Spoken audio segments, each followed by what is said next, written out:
La pluie andalouse s'abattait comme un châtiment divin sur le cimetière de Séville, transformant les allées de gravier en un bourbier rougeâtre qui collait aux talons aiguilles de Fanny comme une accusation muette. Sale lesbienne. Tu as empoisonné l'âme de mon frère avec tes vices français.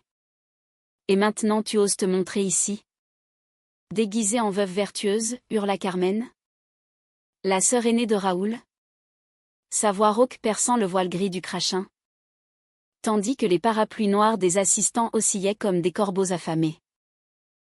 Mais au milieu de ce tumulte, une petite main potelée agrippa la jupe de Fanny. Et une voix fluette, pure comme une source de la Sierra Nevada, s'éleva, papa. Pourquoi tout le monde crie? C'est toi qui protèges maman. N'est-ce pas? Fanny sentit son cœur se figer. Un mélange de terreur et d'amour si violent qu'il lui coupa le souffle. Elle baissa les yeux sur Thomas, son fils de 5 ans, dont les boucles blondes, héritées de ce mari qu'elle avait tant aimé et tant fui, collaient à son front pâle sous la pluie. Mon trésor, murmura-t-elle en français. Sa langue maternelle qui avait toujours été un refuge contre les tempêtes de l'Espagne. Papa est là. Papa ne partira jamais. Les mots étaient un mensonge pieux. Car Fanny n'était plus tout à fait le père que Thomas avait connu dans les premiers mois de sa vie. Avant la transition qui avait brisé et reconstruit son existence. Mais dans les yeux de l'enfant, il n'y avait que cette confiance absolue. Ce lien indéfectible qui défiait les jugements et les haines. Autour d'eux, le cercle des pleureurs se resserra. Un mur de regards hostiles. Raoul était mort subitement. Un infarctus lors d'une corrida à Grenade. Emporté à 40 ans par le feu de sa passion pour la vie andalouse, cette vie qu'il avait partagée avec Fanny pendant 8 ans. Jusqu'à ce que l'amour se mue en amitié. Et l'amitié en une séparation douloureuse mais nécessaire. Fanny avait atterri en Espagne comme une exilée parisienne, fuyant les rues étroites de Montmartre où son corps ne se sentait plus chez lui. Raoul, avec son rire tonitruant et ses mains calleuses de torero amateur, l'avait conquise dans un bar de flamenco à Malaga. Il s'était marié sous les oliviers de Cordoue. Et Thomas était né peu après. Un miracle fragile dans un monde qui ne pardonnait pas les secrets. Pourtant, la transition de Fanny, ses hormones qui avaient adouci ses traits, ses chirurgies qui avaient effacé les vestiges d'un passé masculin qu'elle haïssait avaient tout changé. Raoul, d'abord compréhensif, avait craqué sous la pression de sa famille traditionnaliste. « Tu n'es plus mon Fanny », avait-il dit un soir, les yeux rougis par le cognac. Mais je t'aime encore. D'une façon que je ne comprends pas. Ils s'étaient séparés à l'amiable, gardant la garde partagée de Thomas. Fanny avait rencontré Roxane dans un atelier de peinture à Séville. Une artiste française exilée elle aussi. Aux courbes généreuses et aux regards qui promettaient des tempêtes d'émotions. Leur amour avait fleuri comme une rose de Damas dans le jardin de l'Alcazar. Passionné. Clandestin. Un ballet de caresses volées sous les étoiles andalouses. Et maintenant, au pied de la tombe fraîche de Raoul, tout cela explosait au grand jour. Carmen, avec son chignon serré et son mantis noir, pointait un doigt accusateur. Regardez-la. Cette chose qui se prend pour une femme. Et qui parade avec sa catin française. Raoul se retourne dans sa tombe. Les murmures s'amplifièrent. Un chœur de commérage qui rappelait à Fanny les salons parisiens où les langues acérées taillaient les réputations comme des diamants bruts. Roxane, à ses côtés, serrait les poings sous son imperméable mouillé. Ses lèvres tremblantes prêtes à riposter. À 32 ans, elle était la flamme vive de Fanny, cheveux noirs cascadant comme une nuit de Catalogne. Peau olive héritée d'une mère basque. Et un tempérament qui oscillait entre la tendresse d'une madone et la fureur d'une gitane. Arrêtez, lança Roxane d'une voix claire, teintée d'un accent du sud-ouest qui roulait comme le Garonne en crue. Raoul aimait Fanny plus que tout. Et Thomas l'aime comme son père parce que c'est ce qu'elle est pour lui. Vous n'avez pas le droit de salir ça avec votre venin. Mais les mots se perdirent dans la pluie. Et un oncle bedonnant cracha par terre. Fanny, le cœur battant, attira Thomas contre elle, sentant la chaleur de son petit corps contre sa poitrine. L'enfant, ignorant le chaos, leva son visage ruisselant et murmura « Papa, on rentre à la maison ? Avec maman Roxane ?» Le mot « maman » pour Roxane avait été un rituel depuis 6 mois. Quand elles avaient commencé à former ce trio improbable. Ce foyer recomposé sous le toit ocre d'une casa à Triana. La cérémonie se poursuivit dans un silence tendu. Le prêtre annonnant des prières en castillan tandis que Fanny luttait contre les larmes. Elle repensait à Raoul. À leur nuit folle dans les bodgas de Jerez. Où le chéri coulait comme du sang chaud et où leurs corps s'entremêlaient sans question.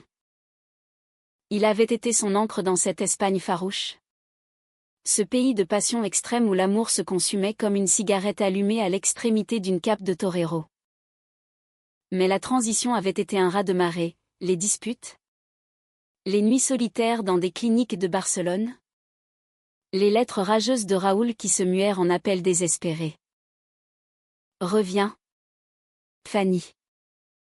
Sois à nouveau François pour Thomas. Pour moi. Elle n'avait pas pu. Être François était une prison, être Fanny. Une renaissance. Quand le cercueil fut descendu. Un dernier adieu forcé. Fanny posa une rose blanche sur le bois verni symbole de leur amour pur. Avant les ombres. Thomas, sentant la peine de sa papa, glissa sa main dans la sienne. C'est fini. On peut aller manger des churros maintenant ? Son innocence était une lame à double tranchant, coupant à travers la douleur pour révéler la lumière. Roxane, essuyant une larme, se pencha pour embrasser le front de l'enfant. Oui. Mon petit. Allons-y. Laissez-les à leur fantôme. Ils s'éloignèrent sous la pluie qui s'apaisait, laissant derrière eux un sillage de boue et de regards. Mais Fanny savait que ce n'était que le début.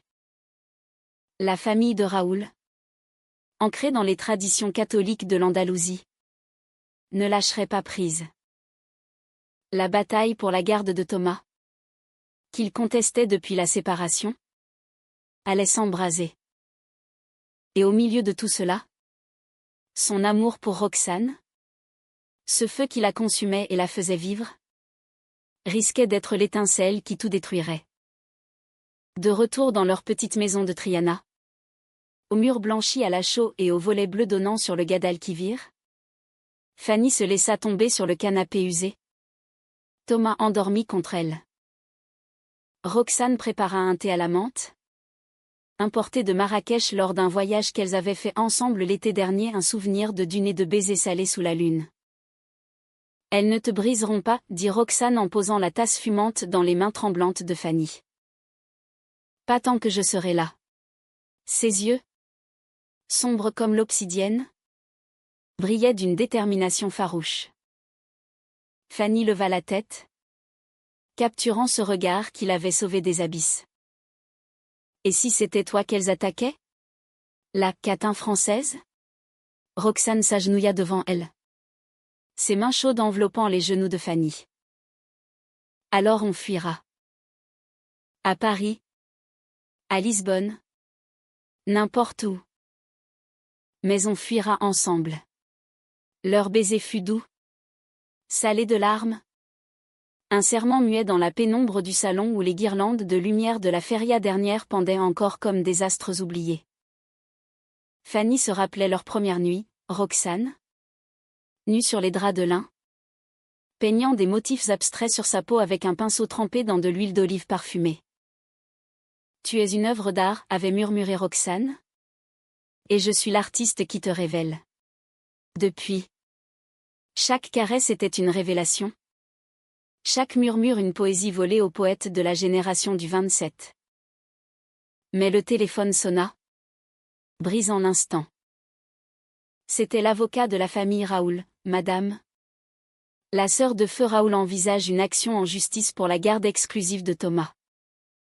Ils arguent de votre instabilité émotionnelle et de votre relation non conventionnelle. Fanny raccrocha. Le monde s'effondrant à nouveau. Instabilité? Non conventionnelle? Des mots qui masquaient la haine viscérale pour ce qu'elle était, une femme aimant une autre femme. Une mère qui avait été père. Roxane serra les dents. On va se battre. Demain. On contacte mon amie avocate à Madrid. La nuit fut courte. Hantée par des rêves où Raoul revenait. Spectral. Dans son costume de lumière de torero. Tendant Thomas comme un trophée.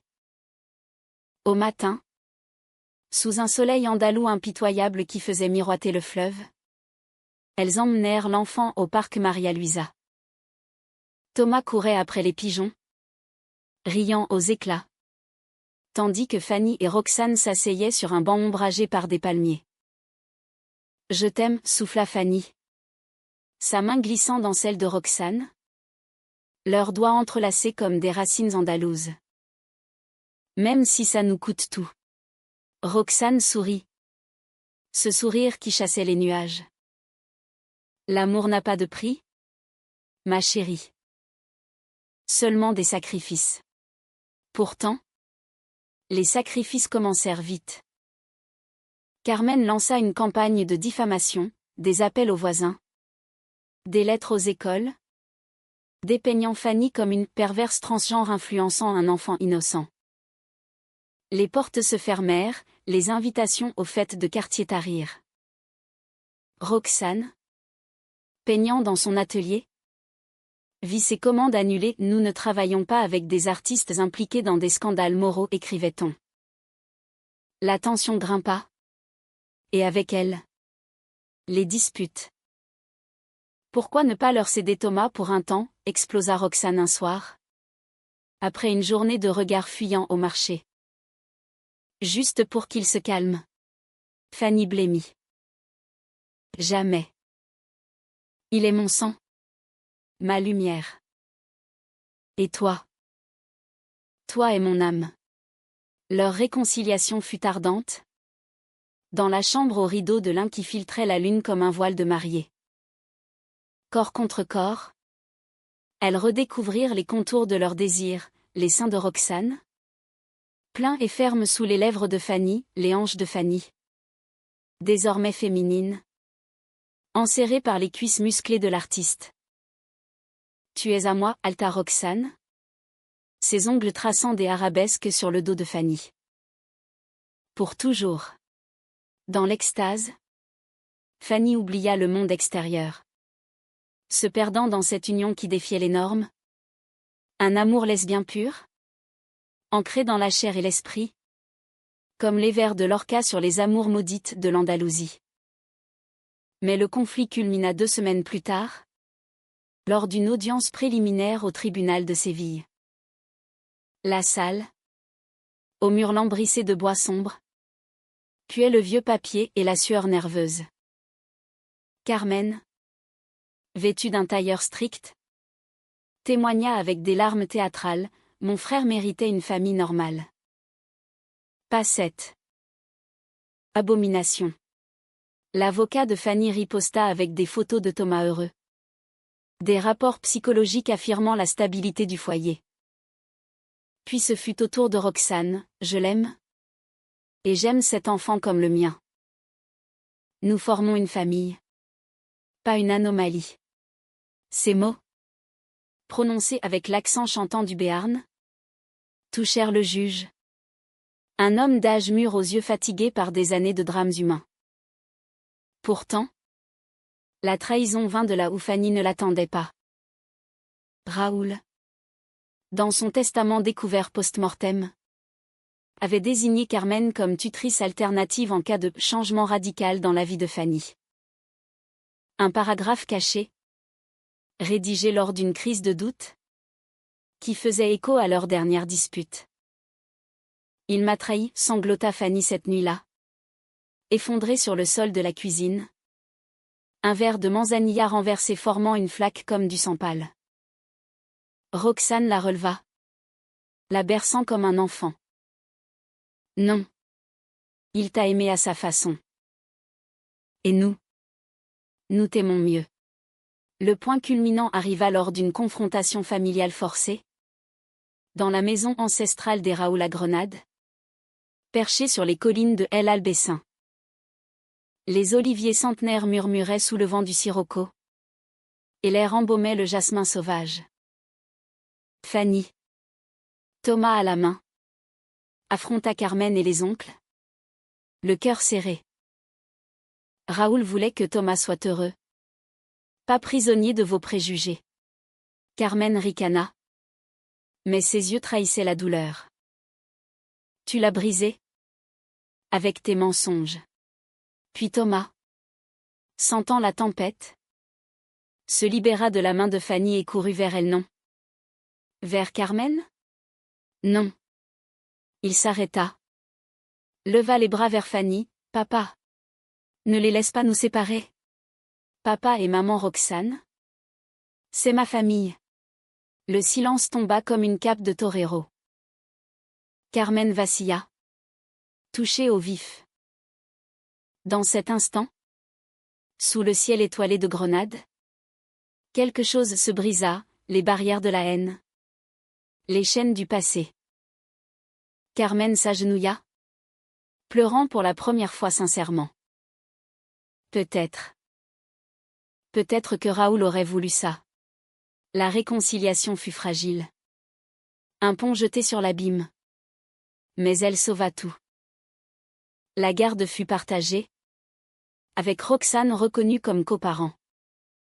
Fanny et Roxane, enlacées sur la terrasse surplombant l'Alhambra illuminée, sentirent l'amour triompher non sans cicatrice, mais avec une humanité profonde, celle qui pardonne et reconstruit. Des mois plus tard, sous les orangers en fleurs de Séville, Fanny épousa Roxane dans une cérémonie intime. Thomas portant les alliances avec un sourire radieux. Papa et maman chantonna-t-il. Et le mot résonna comme une bénédiction. Leur amour, forgé dans le feu des drames espagnols et des passions françaises, devint un témoignage que l'identité, l'amour, la famille ne se mesurent pas aux normes, mais aux cœurs qui battent à l'unisson.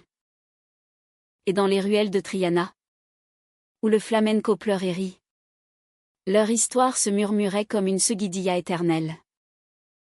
Les jours suivant la confrontation à Grenade s'étirèrent comme une guitare andalouse accordée trop serrée, prête à rompre à tout instant.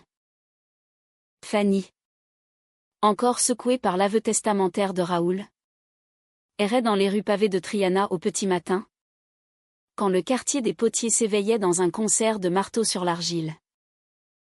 Le Guadalquivir, large et paresseux, reflétait les arches du pont de Triana comme un miroir brisé. Et Fanny s'y arrêtait souvent, jetant des cailloux dans l'eau pour y noyer ses doutes. Pourquoi? Raoul, murmurait-elle au vent, imaginant son fantôme dans le courant. Torero invincible défiant les vagues. La trahison n'était pas haineuse, c'était la peur d'un homme qui avait aimé François autant que Fanny, mais qui n'avait pu concilier les deux. Roxane, sentant la distance qui s'insinuait entre elles comme une ombre dans les ruelles étroites, décida d'agir. Elle avait toujours été celle qui peignait la vie en couleurs vives, refusant les gris monotones de la routine. Ce matin-là, elle prépara un panier, du pain frais de la boulangerie El Buzo, des oranges sanguines juteuses de la Huerta de Séville, et une bouteille de fino sec qui pétillait comme leur rire d'antan. Viens, ma belle, dit-elle en tirant Fanny par la main. On va à Italica. Loin des tombées des tribunaux. Thomas, excité par l'aventure, sauta sur ses épaules, ses petites jambes battant l'air comme un tambourin. Les ruines romaines d'Italica, à quelques kilomètres de Séville, Était un havre de paix oublié, où les colonnes brisées et les mosaïques effacées racontaient des histoires d'empires tombés pour des amours défendus. Elles s'installèrent sur une couverture au milieu de l'amphithéâtre, où jadis des gladiateurs avaient lutté pour la gloire.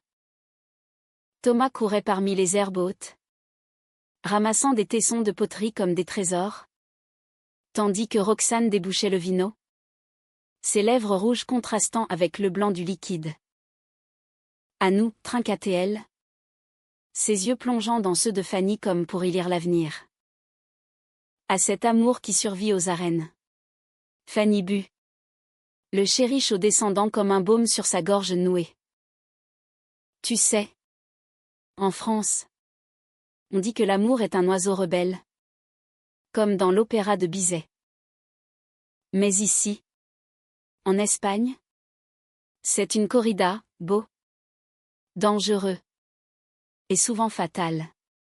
Roxane posa son verre, sa main effleurant la joue de Fanny, là où une cicatrice discrète rappelait une ancienne opération. Alors soyons les toreros. Ensemble. Leur baiser, sous le soleil zénital, fut lent, exploratoire, comme si elle redessinait les contours de leur désir. Les lèvres de Roxane, douces et insistantes, firent fondre les résistances de Fanny, ses mains glissèrent sous la chemise légère, caressant la peau sensible des seins naissants, vestige d'une transition achevée mais jamais oubliée. Thomas, revenant avec un trésor, une pièce de monnaie romaine usée, les trouva enlacés et rit. Papa embrasse maman. Comme dans les contes. Fanny rougit. Mais Roxane l'attira contre elle. Oui. Mon cœur. Et dans nos contes, tout le monde vit heureux. L'après-midi s'étira en pique-nique langoureux.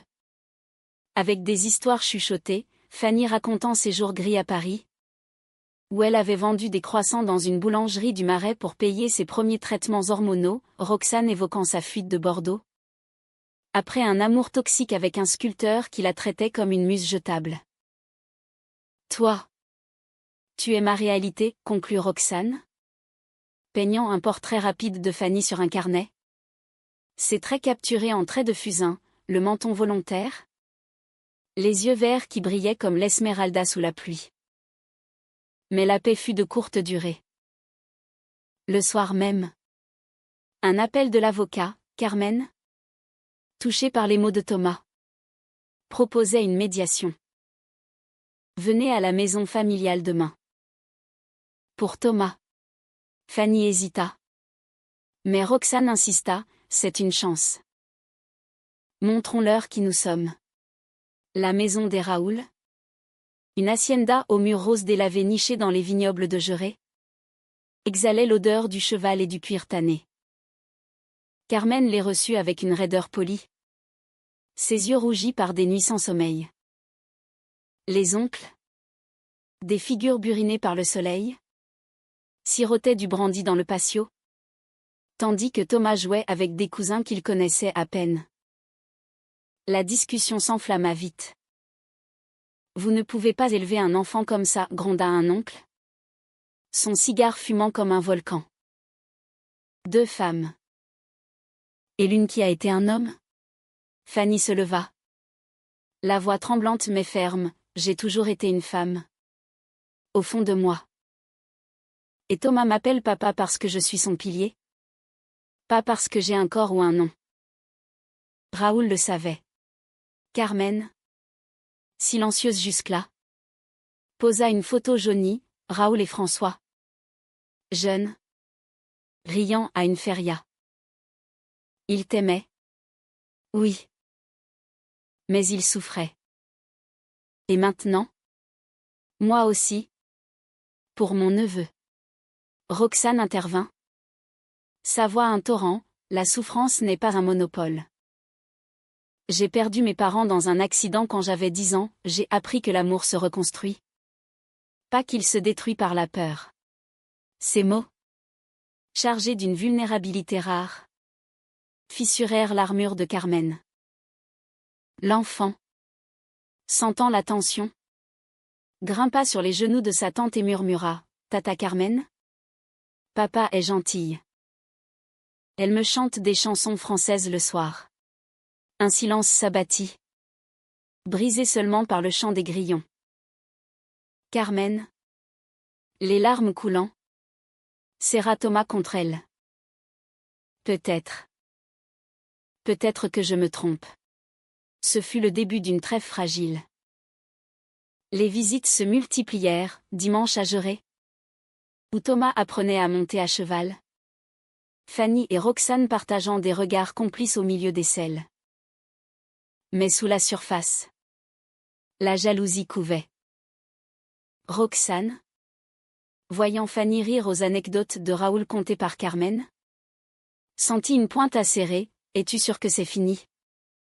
Avec lui, son fantôme te hante encore. » Fanny, blessée, riposta. « Et toi ? Tes ex de Bordeaux ? Ils ne te manquent pas ?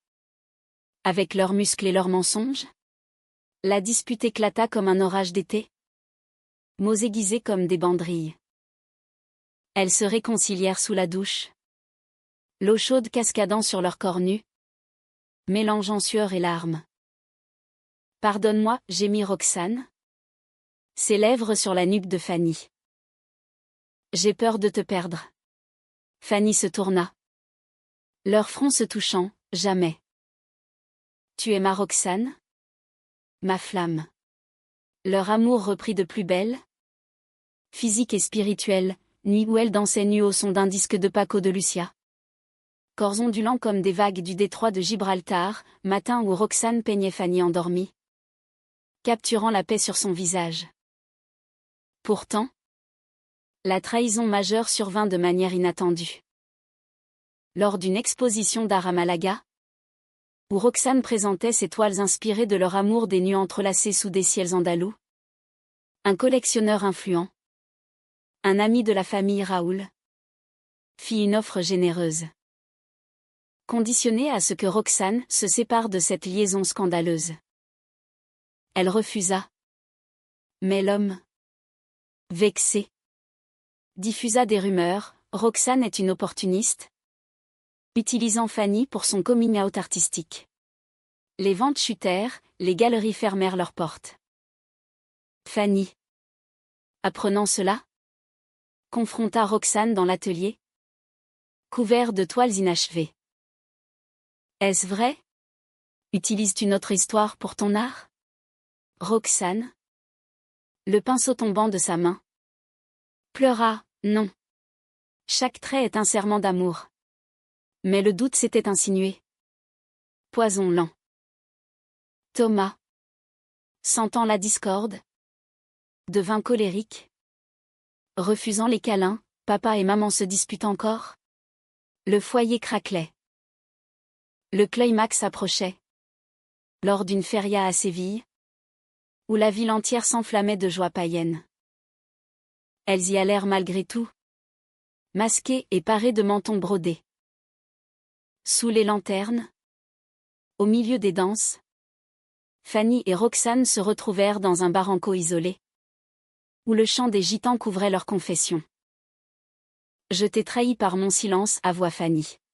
« J'ai laissé le passé nous séparer. » Roxane, les yeux brillants, répondit, « Et moi par ma fierté. » Mais Thomas nous appelle famille. Battons-nous pour ça. Leur étreinte, là, au cœur de la nuit festive, fut un feu d'artifice, vêtements arrachés, peau moite sous les étoiles.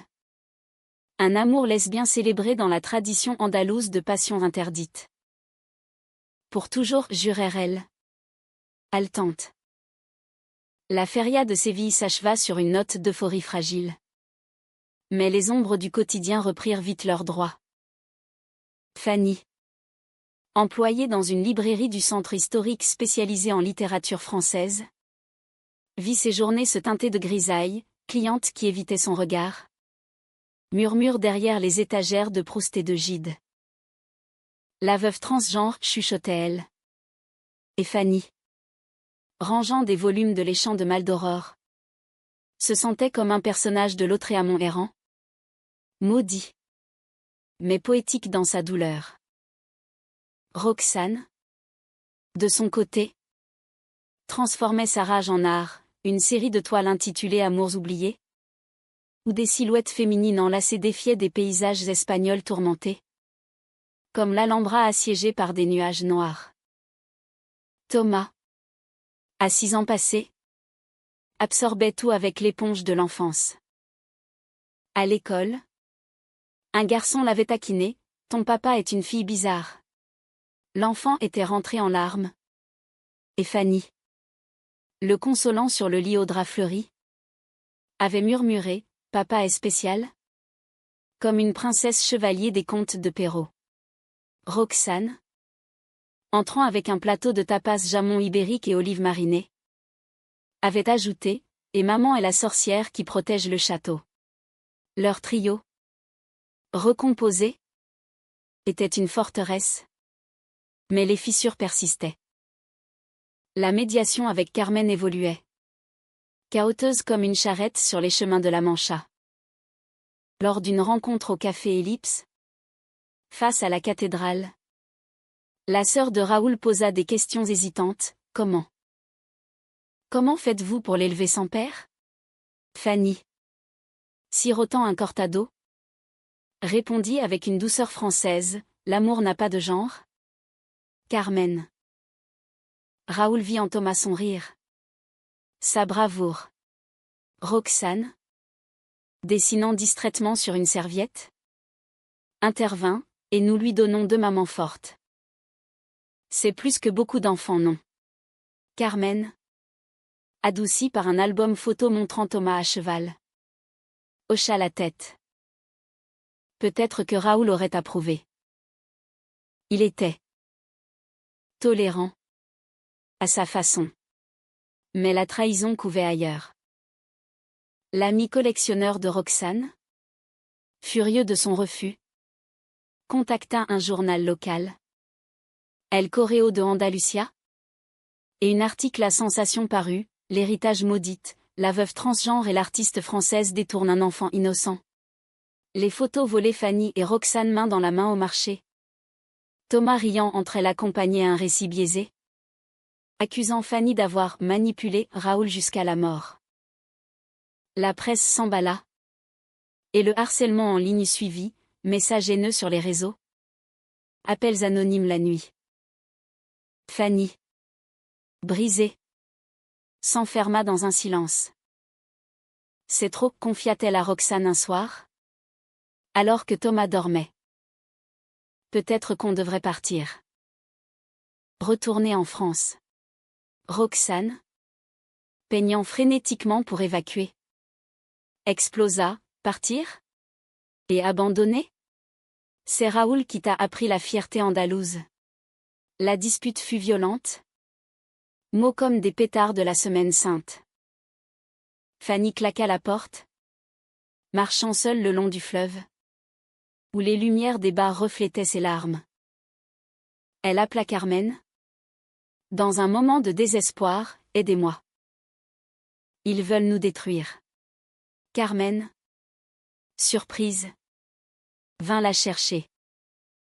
Dans la voiture, sous la lune gibbeuse, elle avoua, j'ai vu l'article. C'est ignoble.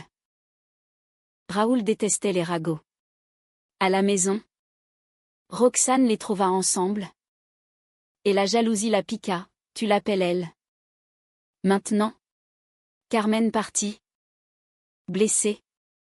Et le couple se retrouva face à face. Tu doutes encore? Demanda Fanny.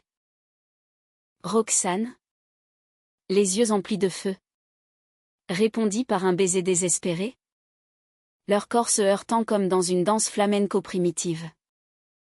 Sur le tapis persan, elles s'abandonnèrent, Fanny explorant les courbes de Roxane avec une urgence nouvelle. Langue entremêlée, souffle syncopé. Je te crois, halta Roxane. Toujours. Le lendemain, elles contre-attaquèrent. Roxane organisa une exposition choc à Séville, Vérité en couleurs, où chaque toile narrait leur histoire non comme un scandale, mais comme un hymne à l'amour queer. Fanny lut des extraits de son journal intime. Sa voix claire résonnant dans la galerie, être trans, c'est renaître, aimer une femme, c'est voler. Thomas, fier, distribua des flyers avec des dessins d'enfants arc-en-ciel. Carmen vint, incognito, et resta jusqu'à la fin, larmes aux yeux. Mais le vrai climax surgit lors d'une audience finale au tribunal.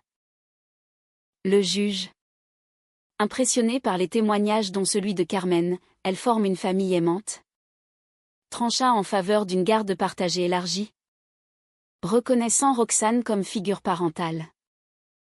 Pourtant, dans l'euphorie, la trahison ultime, l'avocat de la famille révéla que Carmen avait, en secret, payé le journaliste pour protéger Thomas. C'était pour le tester, sanglota Carmen au téléphone. Pour voir si votre amour tenait. Fanny, dévastée, confronta sa belle-sœur dans le patio de jurés. Tu nous as trahis tous, hurla-t-elle. Thomas, assistant, pleura, tata méchante. Carmen s'effondra, pardonne-moi. J'avais peur. Mais vous m'avez montré la voie. La réconciliation fut un torrent d'émotions, embrassades, promesses. Un pont humain sur le gouffre. Dans les semaines suivantes, la vie fleurit. Fanny et Roxane, renforcées, planifièrent un voyage à Paris pour Thomas, pour montrer les racines françaises.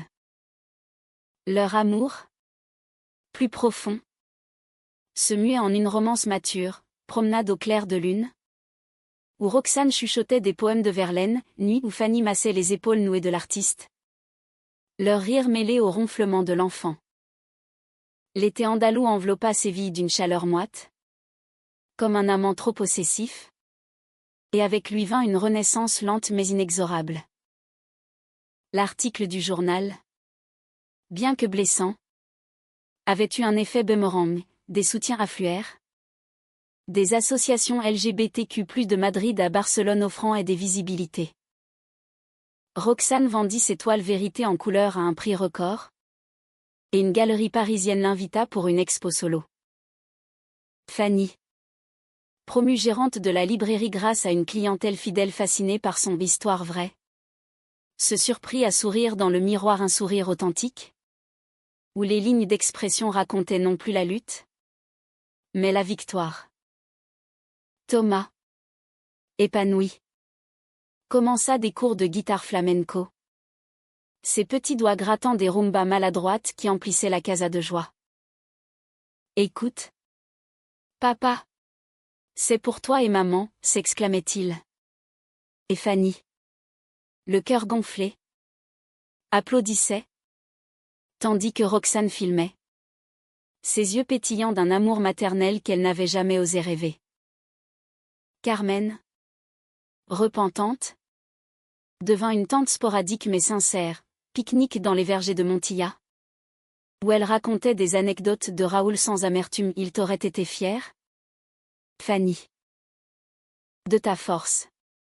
Pourtant, les cicatrices persistaient, comme les veines dans une feuille d'olivier. Fanny faisait encore des cauchemars, le cercueil de Raoul s'ouvrant sur un jugement éternel. Thomas arraché de ses bras par des mains spectrales. Roxane, hantée par son passé, peignait d'étoiles sombres les nuits d'insomnie, où des figures féminines se noyaient dans des fleuves noirs. C'est toi et moi. Avant, expliquait-elle un matin, alors que le soleil se levait sur le Guadalquivir, teignant l'eau de rose et d'or. Fanny, enveloppant Roxane dans une couverture, murmurait, et maintenant? C'est l'aube. Leur intimité évolua. Plus profonde, moins frénétique.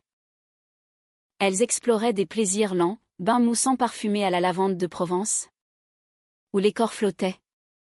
Doigts traçant des cartes imaginaires sur la peau, dîner aux chandelles sur le balcon.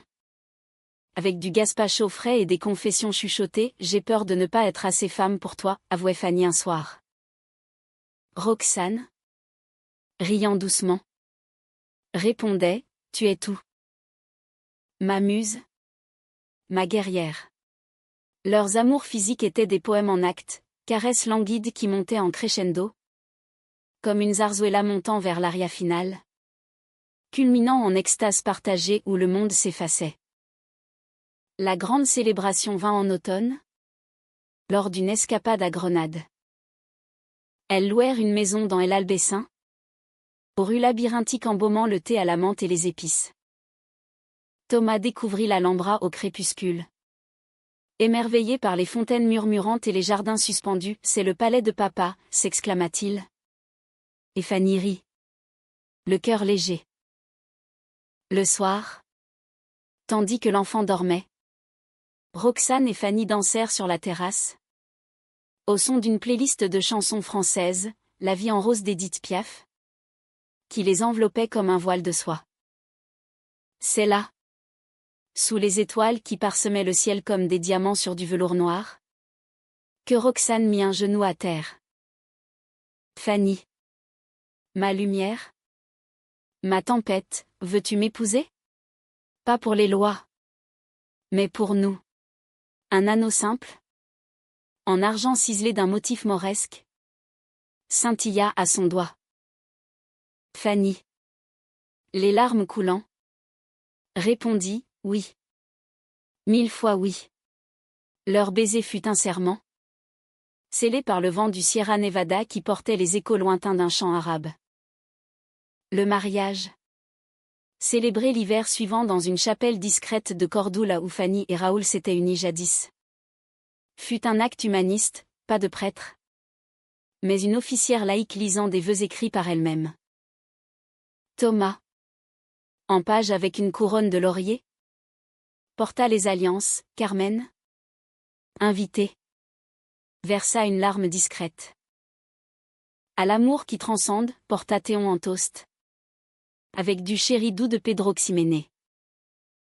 La nuit de noces, dans un riad de ronda aux falaises vertigineuses, fut une symphonie, corps entrelacés sur des coussins de soie. Murmure en français et en espagnol. Un amour lesbien qui défiait le temps, comme les gravures rupestres des grottes d'Altamira.